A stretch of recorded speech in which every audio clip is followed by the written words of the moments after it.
fantastic discussion that we have planned.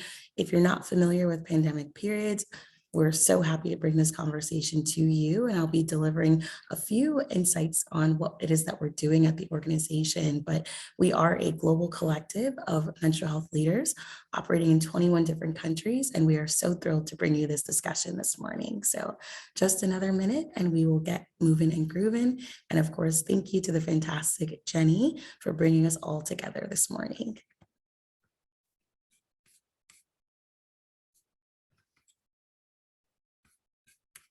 All right, see those participant numbers going up. It's so exciting. Welcome, welcome.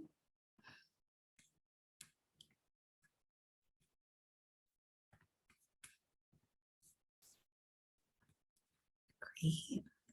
We do have a jam-packed session planned, so I'm going to go ahead and get us started. As mentioned, I am Sabrina Brown, Global Board Chair at Pandemic Periods. We are so thrilled to bring you this discussion, activism at the intersection of gender-based violence and menstrual health. Thank you so much to all of our speakers, volunteers, and supporters for bringing this together. We're thrilled to kick us off with a timely yet critical discussion. I know most of you are here today because you support menstrual health, period poverty, women, girls, and people who menstruate, and that's why we're all here as well. For those not familiar, period poverty can be experienced by women, adolescent girls, trans men, and non-binary individuals that menstruate around the world, and is mainly present in low socioeconomic settings. Menstrual health and absence of period poverty is a fundamental part of human rights, specifically to the right to health. With an increase in the number of women and girls menstruating, an absolute right to health with an emphasis on sexual and reproductive health is less exercised. The COVID-19 pandemic, to no surprise here to anyone, has really exacerbated some of the foremost contributors to gender-based violence, or as we frequently call it, GBV, including unemployment, poverty, gender stereotypes, and harmful social norms.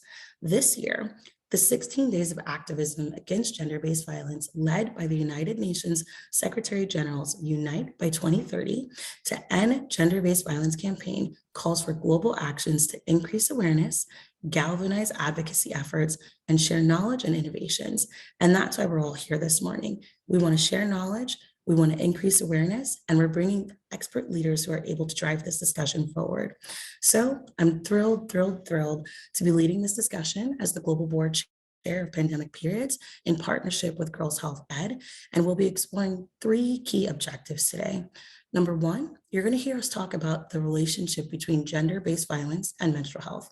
Number 2, you're going to hear us highlight activism and advocacy initiatives that are working at the intersection of gender-based violence and menstrual health. And number 3, we're going to be road mapping potential areas where policy and programs could address issues related to gender-based violence and menstrual health. There's a lot of people on the screen today, leaders, activists, allies, and influencers in this movement, and I am so thrilled to kick us over to our keynote address. Radha Patel, an anesthesiatic nurse, author, activist, founder, and secretariat at the Global South Coalition for Dignified Menstruation from Nepal. So Radha, I will kick it over to you for our keynote, and very, very excited for you to tell our audience about child marriage and menstrual.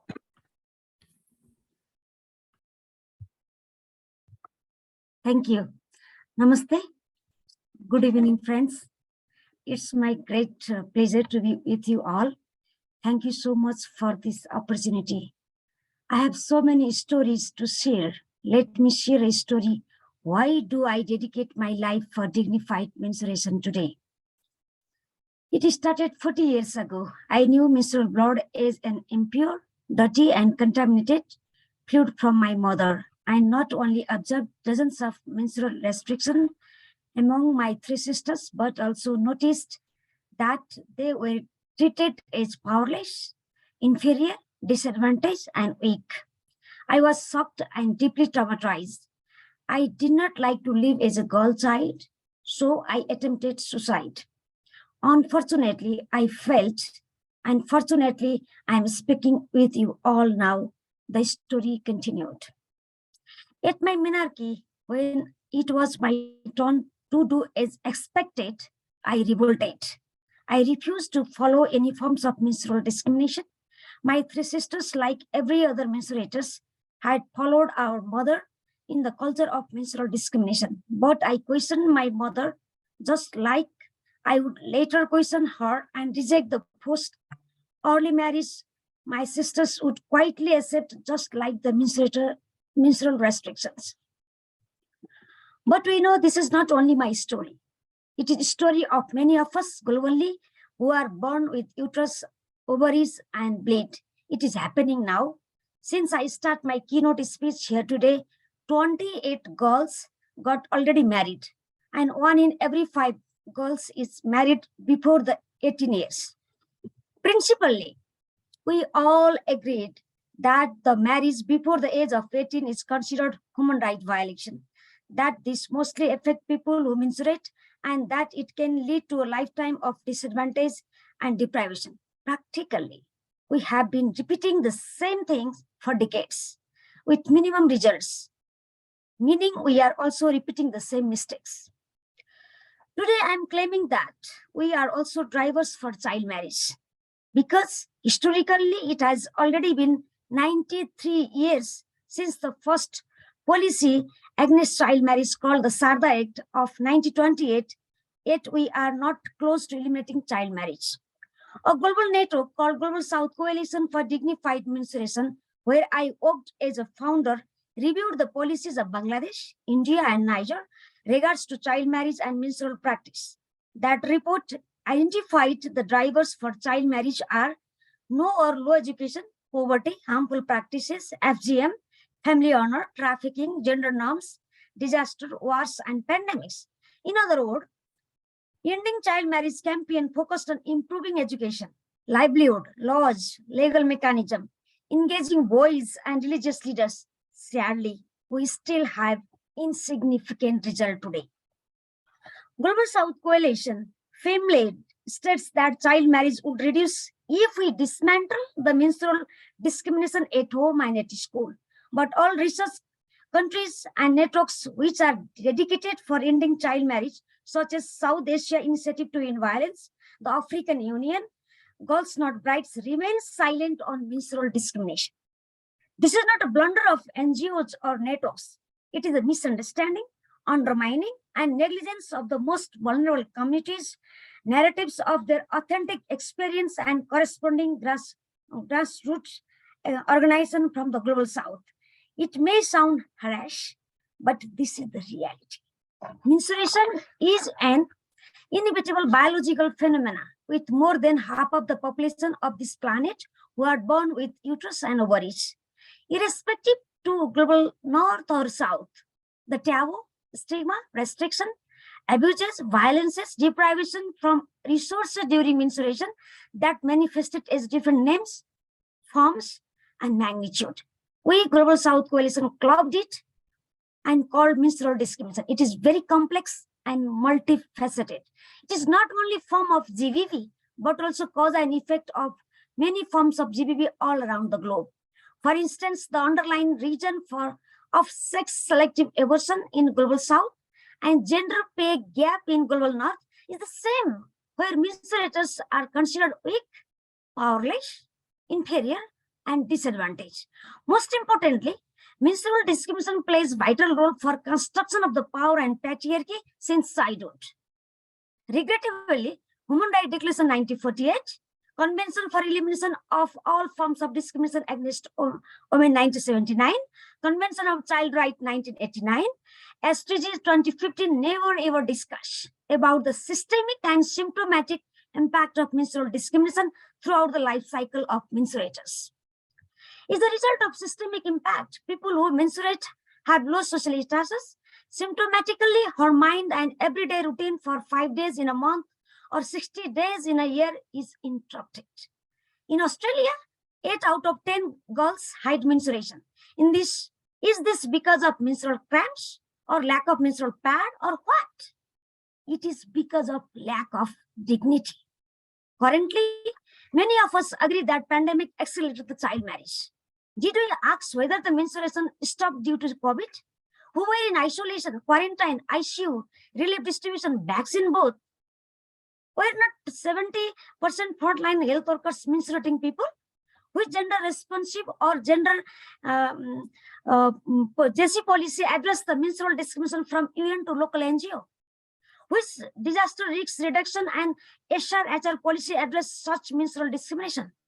What was the underlying cause of shadow pandemic as Secretary General called in April 2020? Which international human rights instrument address menstrual discrimination and its impact on human rights, politics, climate justice, economics, etc.? Do the free distribution of pad or pad in relief package address such complexity of menstrual discrimination? Next week, we will celebrate the 16 days activism against violence against girls and girls. Globally, we are here as a lead of event today. According to the UN's definition, sexual and gender-based violence, which menstrual practice is not violence against girls and women. Before having menstruation, between the age of 6 to 9 years, people who menstruate knew about their status through menstrual perception and practices from their mother, sister, or school or community. She considered herself as inferior, impure, contaminated, and disadvantaged. She also learned and adopted all do's and do not associate with menstruation. Once the menstruate, emotionally, she drained like feeling powerlessness, disgusting, crying, etc. If she is not allowed to participate in religious activities or not allowed to touch any man member, how many types of violences she experienced already at her home before having menstruation? The girl who cannot say no for menstrual discrimination at home, she cannot and will not say no at school for inappropriate sexual abuse or child marriage or any marriage proposal. In this connection, this is very high time to unite, hear and believe the stories of grassroots level activists, lobby and advocacy to acknowledge the menstrual discrimination of multifaceted sexual and gender-based violence and address accordingly. Without having dialogue on dignified menstruation, ending gender-based violence is likely living in a fantasy. We should learn from our past. Additionally, the resources should shift towards the grassroots activist organization or networks. I dedicated my life for advocate of dignified menstruation and Global South Coalition for Dignified Menstruation and have been working in zero funding since beginning. Before conclude my speech, I appeal to UN Secretary General to endorse dignified menstruation as a 14th day of 16 days activism for December 8 and urge to everyone mark the 8th December 2020 as a 4th International Dignified Menstruation Day and celebrate within your organizations, your network. This year, we will be marking over 50 countries all around the globe under the theme of dignified menstruation for ending child marriage. At last, if you are looking for the gender equality, use the lens of dignified menstruation as a vehicle. I wish for successful conference. I thank you and good night.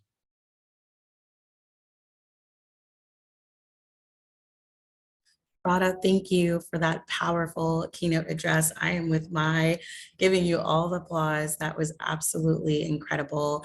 I think what you said about having conversations and dialogue on menstruation is so important, and that's why we're all here today.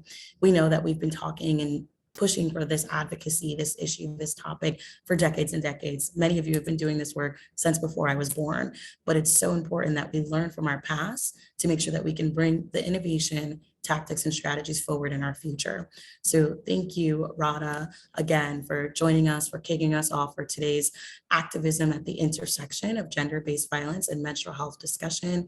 Please connect with Radha on LinkedIn. Again, she is the founder and secretariat at Global South Coalition for Dignified Menstruation, coming all the way from Nepal. So thank you so much, Radha. Moving into our panel discussion, we have a fantastic group. Radha set the stage. I hope everyone's ready to follow.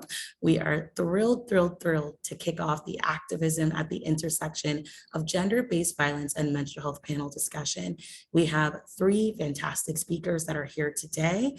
I will introduce them briefly and kick it over to them to introduce themselves as well. So we want to make sure that we're hearing from everyone. So the first speaker that we have joined by us is Mili Ahakiri. Global South Coalition for Dignified Menstruation, North America chapter. Welcome, Millie. Loving the photo. You look fabulous. If you want to take a second to introduce yourself, then we'll go to the next speaker. And thank you, Jenny, so much. For sure. Thank you so much. Hi, my name is Milia Dikari, she, her pronouns, and I am a public health practitioner based in California, USA. Currently, I'm also a second-year medical student studying at UC Davis School of Medicine. Outside the classroom, I'm a menstrual and sexual health awareness educator and birth worker, and I'm doing most of my work as director for Global South Coalition for Dignified Menstruation, North America chapter. Life work is really working to achieve that menstrual and gender equity through the frameworks of dignified menstruation, reproductive justice, and body literacy, utilizing education, awareness, activism, and community organizing. Happy to be here. Thank you so much. You're thrilled to have you, Millie. Welcome. All right. And our next speaker.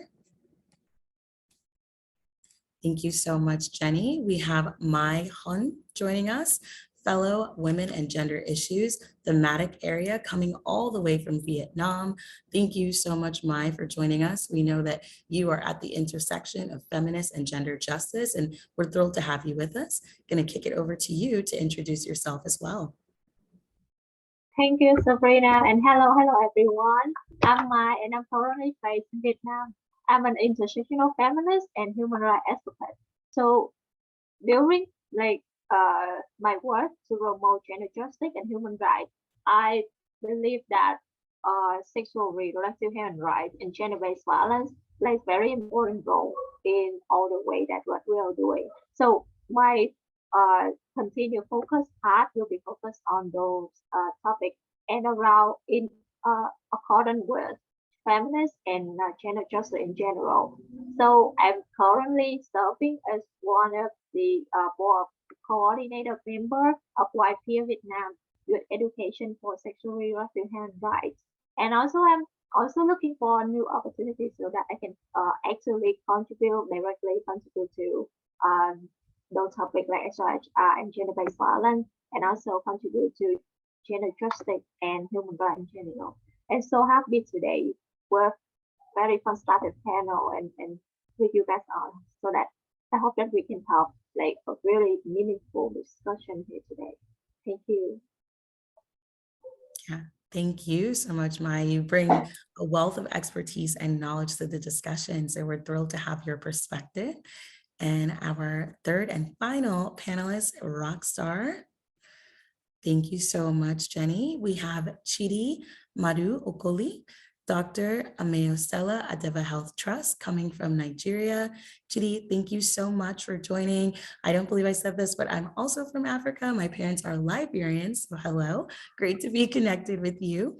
If you'd like to introduce yourself, we'd love to hear from you, Chidi, and welcome. Thank you so much. Good afternoon, everyone. Good afternoon or good evening from Nigeria. My name is Chidindu Madukuli. I work as a communications officer at Dr. Ameo Stella Dadevo Health Trust. For familiarization purposes, Dr. Ameo Stella Dadevo is actually the Nigerian who died while containing the first case of Ebola virus in Nigeria. That was like in 2014. So I work there as a communications officer. I have a background in medical laboratory science, but I have strong interests in public health communications. And I feel like this is a timely opportunity because also in my organization, we have menstrual hygiene as part of the lesson curriculum that we teach to young boys and girls in secondary school. Currently, this year, we have been able to reach 900 students, and menstrual hygiene is just a part of the lessons that we teach them, apart from personal hygiene, environmental sanitation, and the likes of that. So thank you so much for having me. I'm glad to be here. Thank you so much, Chidi, Millie, and Mai, fantastic female leadership voices joining us from around the world. I know folks are eager to get into the panel, and so am I, because I am so impressed by all of you. My first question for the panelists would be really, what is the relationship between gender-based violence and menstrual health? You know, we hear about gender-based violence quite a bit. We know about menstrual health. We're all menstruators, but what is that correlation? If anyone would like to kick us off by explaining what that relationship actually is. Go ahead, Billy. I love a hand raiser. I'm just politely putting myself forward. Thank you so much. So I think we first have to sort of define menstrual discrimination, or what is menstrual discrimination, because oftentimes when we think about menstrual discrimination, we are thinking of the very visible and the things that have been in the forefront of the menstrual movement, which so far has been menstrual hygiene, menstrual health, and the absence of menstrual product, right? So, but we have to sort of expand this understanding or definition that we have of menstrual discrimination, because menstrual discrimination is not limited to menstrual product inaccessibility, nor is it related to the visibility of menstrual restriction in mobility that we see and so often hear about Topadi in Nepal, or the idea of having to leave your home for a menstrual hut. But these are just the visible signs of menstrual discrimination that we've heard about historically through the menstrual movement, because the menstrual movement has been led by leaders in the global north who have seen this, this idea of scarcity in the global south as a reason for menstrual discrimination. But when we take a look actually in depth at the global menstrual discrimination, we see that you see food restrictions, from sushi rolling in Japan to winemaking in France to rice making in Nepal, India, bread making in Greece. All these restrictions due to the idea of impurity during menstruation, or the idea that we will spoil the food. Yeah. Then you take a look at the menstrual product tax. You see this exist in every corner of the globe. USA, majority European countries, North African countries, Asian countries. You see restrictions in religious activities, going to places of worships, even in your own house, from the Hindus to the Islamic traditions, to Christianity, to Catholicism, to Judaism. You see it in every sector. Then you look at our use of menstrual euphemisms, from Aunt Flo to time of the month in North America, to Red Sea in Japan, Regla in Spanish, to mince or choi in Nepal.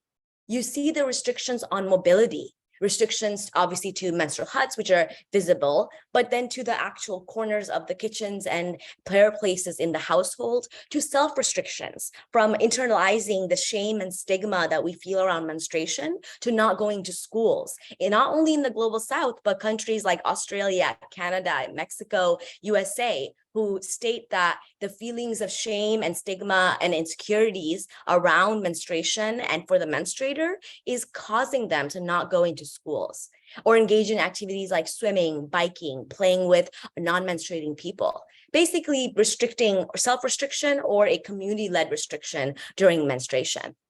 Then you go and move further into menstrual education, missing school. Globally, we see high rates of folks missing school. Could be due to not having menstrual products, but a majority is due to the stigma and shame faced, as well as improper sort of this cultural value around menstruation. So globally, we see that menstruation is really this sort of a total stigmatized condition, defined as an abomination of the body, a blemish of our individual character, and a tribal identity, or this sort of a social marker that's associated with this marginalized menstruating group, the less than, the inferior. So this stigmatization doesn't exist due to simply not having the pads or the infrastructure or clean water. This is due to the inherent misogynistic, patriarchal, and sexist values perpetrated by patriarchy and serving to create and uphold this social system in which menstruation and menstruators are inferior, less than. And thus, menstrual discrimination is really a product and a driver of GBV, gender-based violence, adversely impacting people who menstruate in all sectors of health, hygiene, social value, and the ability to live a life, a safe life, free of stigma and shame. And this complex intersectional impact of misogyny, patriarchy, classism, ableism, and people who menstruate, they're subjects of indignities and control, and thus rendering them totally vulnerable to gender-based violence. So you see that it's really not separate. It's all in one, and it's something Yes. that we really sort of neglected to really flesh out. Yeah, and I think, Millie, you really set the stage. There's so many things that are both visible and invisible to the menstrual health movement, things that we know, the stigma, the shame, things that we're cognizant of at the policy level, the grassroots level. Pink tax is a huge thing in the North American region, and it's something that's not systemic just to us, right? We're seeing others encounter that at a global scale too. I think one of the things you really drawn on, Millie, was just a lot of the gaps that we need to close in the menstrual health movement, from mobility to immobility, to the shame, to the stigma, to the tax, to the way that we speak about this, whether from the classroom to the corporate setting. And I'd love to pass it over to you, Mai, just to kind of learn a little bit more from you in terms of what are how we close these gaps that are in the menstrual health movement, and really kind of change the narrative to go from undignified to dignified menstruation. Would love to just hear from you, Mai, if you have any thoughts on that. Yeah, thank you, Sabrina, for the questions.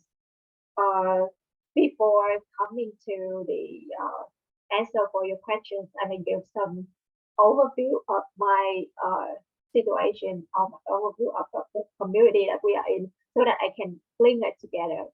So I want to start with a story of like when I know my mom's secret. I mean, several years ago when I came back home and I went into my mom's bedroom to look for product, like menstrual product, because I forgot to bring my home. So because we have several types of products, so I lay them on the bed to choose from. And my mom came into the room like she was really hurry to collect them all and put them into the drawer, like at that time, because she said to me that you cannot, you cannot put this period product on the bed like this, because your father will come into and see that. And until that time, I know that my mother like did her job so well, hiding everything related to menstruation, even from her most intimate partner. I mean, at that time, I could really feel the mental and psychological burden she was wearing, like at that until that time to hide everything related to menstruation. So, and in interacting with my community, I know that my mom is not the only one. So a lot of people are like that. A lot of people still consider menstruation is something dirty, something that needs to be hidden, something that you have to keep it for yourself. And to address that like gap in the awareness or in the stigma and the social norm that we are living in, actually here I can see the education plays really important role, but the education here not only for the people who menstruate, but also can start from the family and for the people who do not menstruate as well. And we need to include the public also in raising awareness to break the stigma and silence. I say this because one of the aspects that I want to address here, besides the patriarchy, besides the unequal power structure that Millie has mentioned before, I want to address something related to social cultural aspect, especially in my community and for many Asian culture.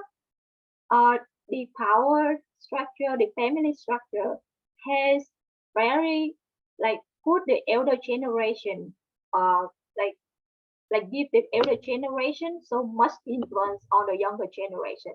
So you can see that when the menstrual stigma and shame and silence can be passed from generation to generation, it's intergenerational.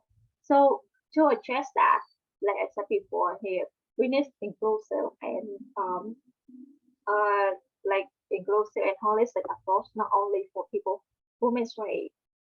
And one thing, another thing I want to address is when I look for information and data and evidence around menstruation, I find a really huge research and evidence gap in this topic. I mean, this menstruation has not been prioritized in research or evidence or data generating. So if we want to have more intervention, more initiative that are evidence informed. We need to like put focus on the gap that already are really huge. So that's my perspective in the Yeah, I see Millie and Chidi nodding their heads as well. I think one of the greatest points you made was around education. I think one of the things I've seen in doing this work is that people are so focused on educating women and girls around period poverty, but we do need to bring more people into the conversation, opening up the aperture to bring in all people who menstruate, those within the LGBTQIA community, but also changing how we talk about menstrual health education. I know for me, growing up here in the North American region, when we talk about menstrual health, it's grouped under sex ed. It's a page or two in a textbook, and that's about the bulk that you're going to get. Your teachers, your professors, they expect that education to come from your parents. But as we know, and as we hear on this discussion today, not all parents are going to have that conversation at home. So I think that piece on education, as well as the allies and advocates within the movement that you were drawing to my really, really strong points. And thank you for sharing that story about your mom. I mean, that really had me touched. Appreciate that. You know, I think shifting over to you, Chidi, I know you are doing such incredible work in Nigeria, and I'd love to hear about just your experiences with what you've seen as it relates to gender-based violence in young women and adolescent girls in Nigeria, and any key learnings that we should be thinking about as we address GBV on a global scale. Okay, so I just want to start off from where Mai had, stopped. And I think that when she mentioned education, I would say strongly, I totally agree. And the idea of moving beyond, the people who menstruate, women, and also educating other people, I would say it's important to get boys and men involved. And why I say this is primarily because the home where I grew up, my father was involved from the very first time I experienced my period. He also would be part of, the people who would say, oh, do you have enough sanitary towels for this month? Do you have for the quarter? And it was because of my dad that every time I plan for my periods, I tend to buy sanitary towels by the quarter because he never wanted us to lack anything. So coming down to the work that we do in Nigeria, we have these school children that we tend to educate. This year alone, we have like 900 students in the cohort, and they are boys and girls who we call ambassadors, which teach them things from how to fight germs to personal hygiene. And then there is a lesson in the curriculum that is about menstrual hygiene. And one of the things that we learned when we got to that particular lesson was the boys complaining about the girls smelling during their period, because we particularly targeted public schools because they have they tend to be have low resources when you compare them to private schools where their parents have all the wherewithal to send children to school. So in these public schools, one of the feedback that we got was the boys saying things like the girls smell during their periods and all of that. And in those schools, we also find that some of them do not have functional wash facilities. In fact, most of them do not have functional wash facilities. So it's something that in the course of going out to teach these people, you also find that whatever it is that men do complain about, which is also part of the shame that girls feel, that would primarily not make them to want to show up at schools during their periods, that it would be good to, just like we did, educate the boys to say, this is what happens when a woman is menstruating. This is why maybe the body is smelling. These are the hormonal changes. This is what you should do as a boy if you notice that maybe a girl is staying during her period, she's experiencing maybe some sort of breakouts on her face and the likes of that. So I think that involving men and boys in this conversation and bringing it down to even the kinds of language that they use to address women, the kinds of language that they use to address their fellow school girls would help to get them aware of the fact that these things are physiological things, things that girls would normally experience, their mothers also experience, their sisters experience, and of course their wives in the future or their partners, depending, will experience. So that's the part that I would like to chip in. Thank you so much. Oh, thank you, Chidi. I mean, just the story that you were talking about with the boys mentioning how the girls smell on their period, it makes me think about the work that I do as a partner at the Flow Initiative, an organization here in the US. We work very closely with United States of Women. And one of the stories that my founder heard, Ieka Laboria, was from a homeless woman who let us know that when she's on her period, she goes under the bridge, she sits there, she menstruates through the end of her cycle. And once that's done, she'll look to clean up the area and then she'll go back to the shelter. But because her shelter does not have period products, does not offer period supplies, that's where she feels safe on her menstruation cycle. So hearing those stories here in North America, the stories that you, Chidi, Millie, and Maya have all shared really underscore the importance of addressing menstrual health, but also the ripple effects that come with this. We've learned about menstrual discrimination from Millie. We've heard about the key areas of focus that we need to address from mine, and of course, things that are happening around education and how we bring more people to that conversation as well. I mean, my final question for all the panelists before we kick it over to the fantastic Pavita would be, as we think about what comes next for the menstrual health movement and the intersection of GBV, what action or actions can people do today? We have a lot of attendees on the line with us. Is there something small that they could look to start in their community?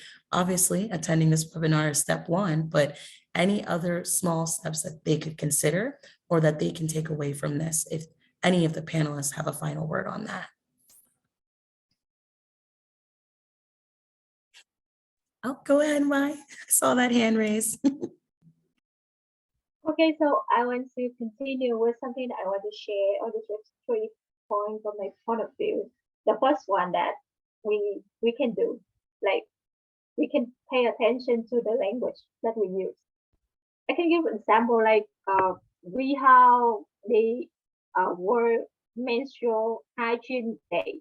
So I still keep wondering why does it have to be menstrual hygiene day, but not menstrual day? I mean, it's certainly that it's absolutely that hygiene is very important part of menstruation health. But we need to pay attention to where and when we use the word menstrual hygiene, because when we always use like menstrual hygiene everywhere, it gives, actually in my case, it gives me the feel that menstruation is still considered something that is unclean, something very dirty. And so that actually the language that we use is very powerful, and especially in the way that they can change narrative, especially when we want to change the stigma, we want to end the stigma and the shame, and especially break the silence around menstruation. So that's one thing I recommend. Yeah, we can do. And the next one, I'm thinking about like I know a lot of you are policy maker or maybe advocate for policy, and one of the things that I really want to see, is menstruation is considered one of the indicator or included in gender-based violence framework or human rights agenda. So we need to do the things to include it, like and view menstruation health with gender-based violence and human rights lens. So that's something that I want to share from my point of view. Thank you, Mai. We have room for one more, and then I'm going to kick it over to Pavita. Millie, I'll give you 60 seconds. Take us away.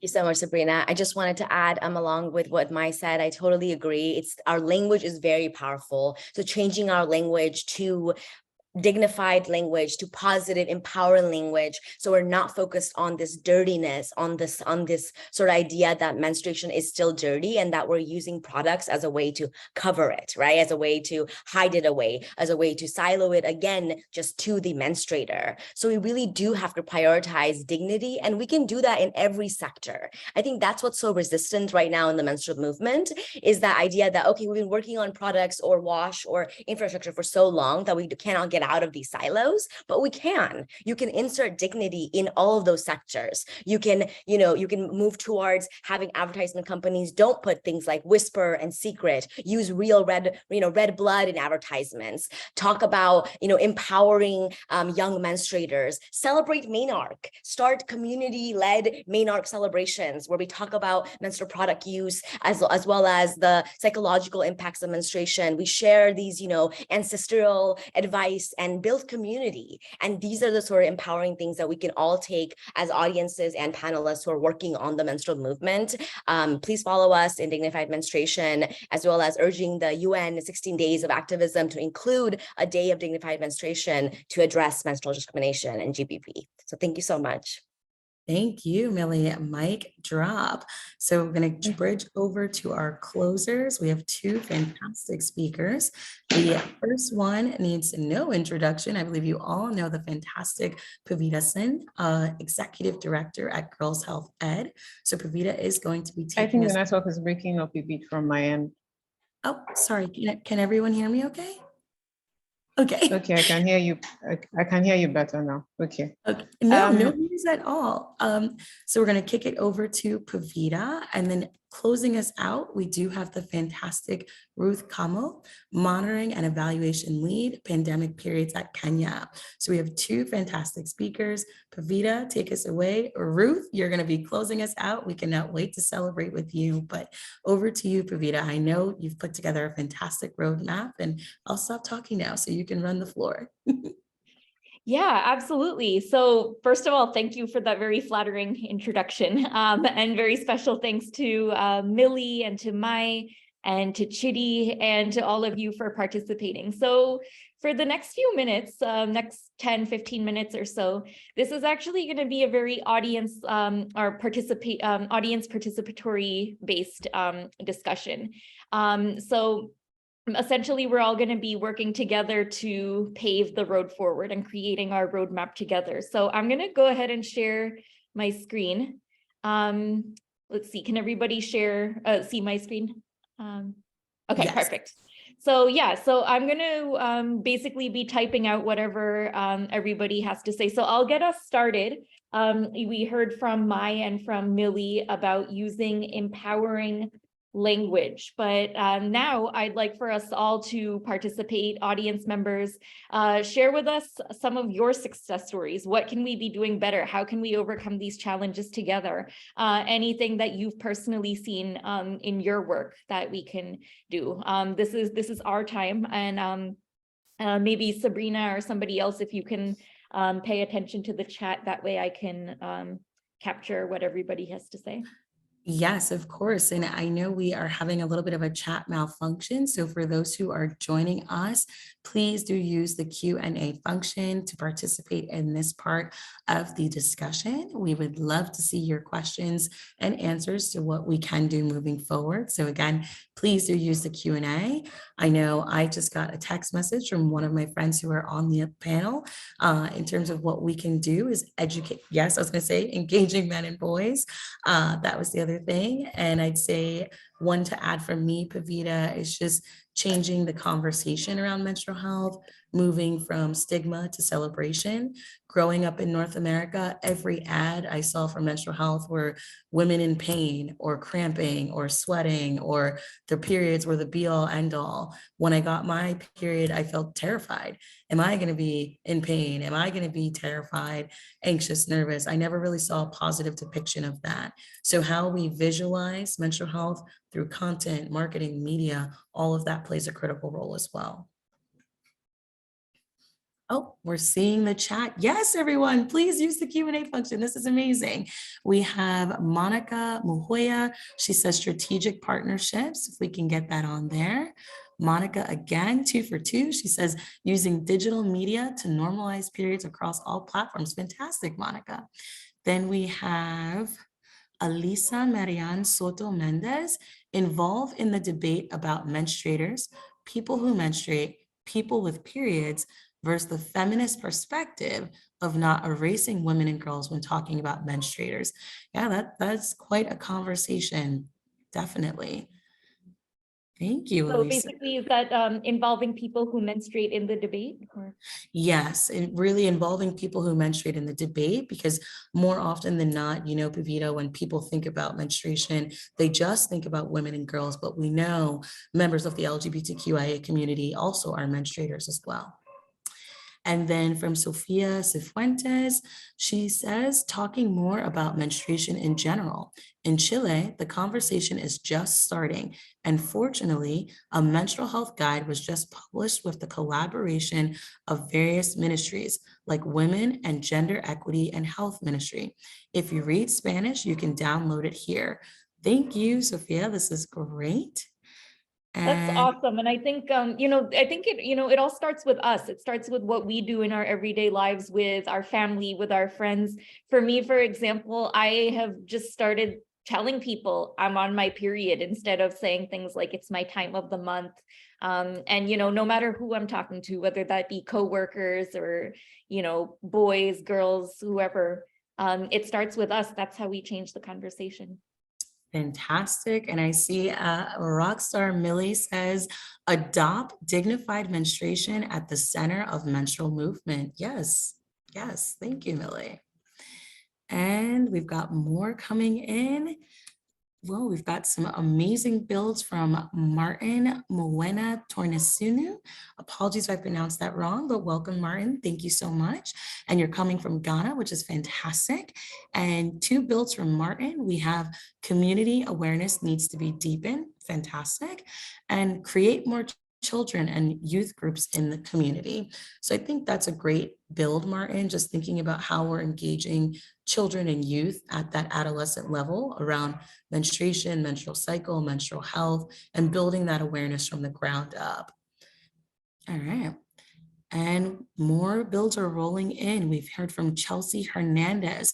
Spain is planning to introduce a law for menstrual leave. It would be great to see how this is implemented and then adapted to other cultures/countries. Wow. Hats off to Spain. I would love to see that happen in North America. Thank you for sharing that, Chelsea. And then we have a follow-up from Elisa Marian Soto Mendez. Elisa says, but also involving in the debate of which language is better to use, either menstruators or people who menstruate. As some people say that men are not called ejaculators, then why would we call people who menstruate? Interesting. So going back to language, making sure that we're positioning this movement and using the right, most effective words to drive change and of course make an impact. So thank you, Elisa. And that brings us through. This is, oh wait, I see one more from Rinku Thakur. Dignified menstruation should be a holistic approach. Thank you, Rinku. I also want to add that I think we need to center the voices of the most vulnerable communities. And so often not, these are voices from the global South. So to center and to believe these voices and these narratives. Mm-hmm. And oh my goodness, Chitty taking us home. This is a fantastic one. So let me know when you are ready, Pavita. And thank you, Chitty, for this insight and expertise. So I am ready. Yes, Chitty says, a multi-stakeholder approach is essential, seeing that we have highlighted that there are cultural, religious, social, economic issues that underlie every challenge that affects people who menstruate. Everyone who is a key decision maker should be involved as key actors during the community education and awareness campaigns. I mean, chef's kiss, that was phenomenal. Thank you, Chitty. Yeah. And again, that's a multi-stakeholder approach that is essential, seeing that we have highlighted that there are cultural, religious, social, and economic issues that underlie every challenge that affects people who menstruate. And Chidi underscores that everyone who is a key decision maker should be involved as key actors during the community education and awareness campaigns. Amazing. Yeah, fantastic. And bringing us full circle, we have a final build from Aradha. Thank you so much. And she says that we need to change our lens from hygiene to dignity, 5 days bleeding to life cycle approach. Yeah, fantastic. Well, Pavita, I was happy to tag team this with you. I will give you back the floor, but thank you everyone for the Q&A. This has been exciting. Over to you, Pavita. Sorry, 5 days bleeding to, was it life cycle approach or? Yes, life cycle approach. So kind of encompassing, everything from pre-menarche to menarche, reproductive years, pregnancy, perimenopause, menopause, which is often in negligence. Amazing. No, so this is awesome. So I'm going to quickly just go over everything that we collectively brainstormed. So first of all, thank you audience and panelists for your participation. It looks like we have some amazing ideas from all over the world. So starting with using empowering language, engaging men and boys, changing the conversation around menstrual health. So moving from stigma and shame to celebration. And this is included in our content and marketing, in digital media, in our campaigns. Strategic partnerships that include multiple stakeholders, involving all people who menstruate in the debate, including LGBTQIA+ community members. Just talking more about menstruation in general in our everyday lives, and then that has a trickle-down effect into the policy space. Adopting dignified menstruation at the center of the menstrual movement, creating more venues for youth and children to be involved. And that's critical to our work in Girls Health Ed. And in fact, one of our upcoming goals is to create a youth advocacy training program to accompany our existing comprehensive health and sexuality education curriculum, because youth are key actors. And when we empower them to take the floor, we can see some incredible results from that.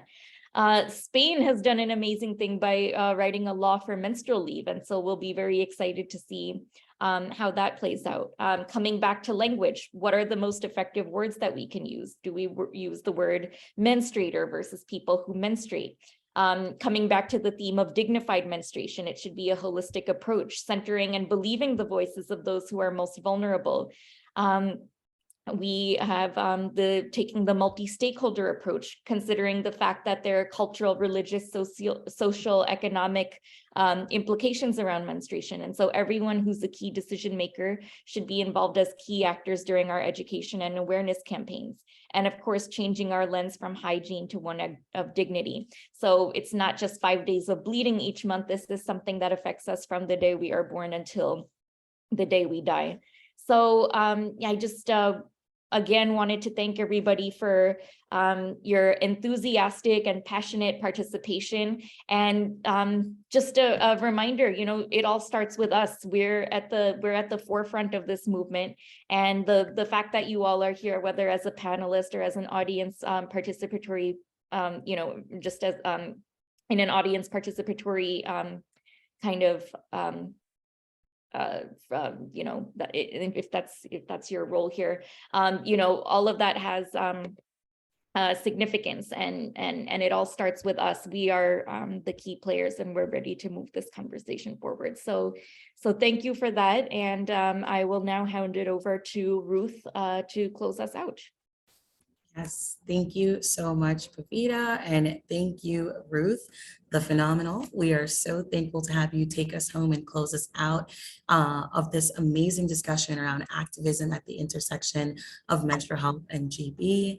Ruth has been a critical leader, volunteer, organizer for pandemic periods even before I came on. So we are so ecstatic to have you bring this home. And Ruth, I will give it over to you for your insights and expertise to share with the audience with us today. Thank you so much for closing us, Ruth. Thank you so much, Sabrina, for the introduction. I would like to thank all the participants for joining this wonderful conversation today. I'd also like to thank you, Sabrina, for the wonderful moderation and Pavita for the partnership. Thank you as well to the speakers and the wonderful keynote from the RADA. I'd want to point out one of the statements that she said, whereby she pointed out that 1 in every 5 girls is married before the age of 18.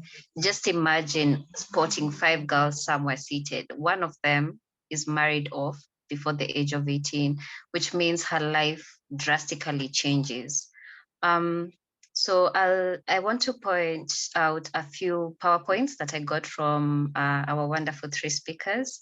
From Millie, she pointed out about menstrual discrimination, where she said it's not just what we have on paper, it's beyond, it's intertwined in our daily activities.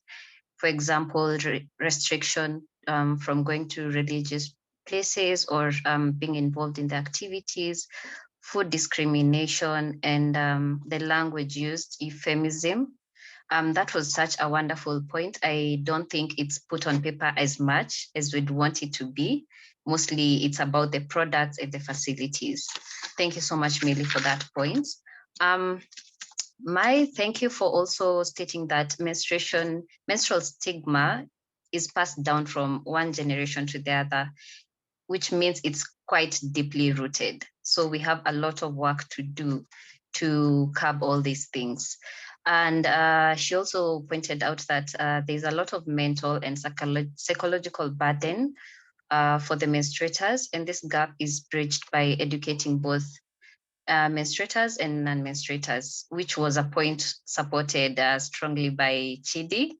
I like that the 2 of you have the same school of thought. And I'd also want to clap for you, Chidi, for the work that you're doing. Having 900 ambassadors is not an easy job. Young boys and girls, it's wonderful work that you're doing. And we'd want to see what you're going to do in the future with these ambassadors. So the 2 summarize the points that we should be able to move beyond educating people who menstruate, but also those who do not menstruate. So thank you everyone once again for attending this meeting. The recording will be available on our YouTube channel, Pandemic Periods.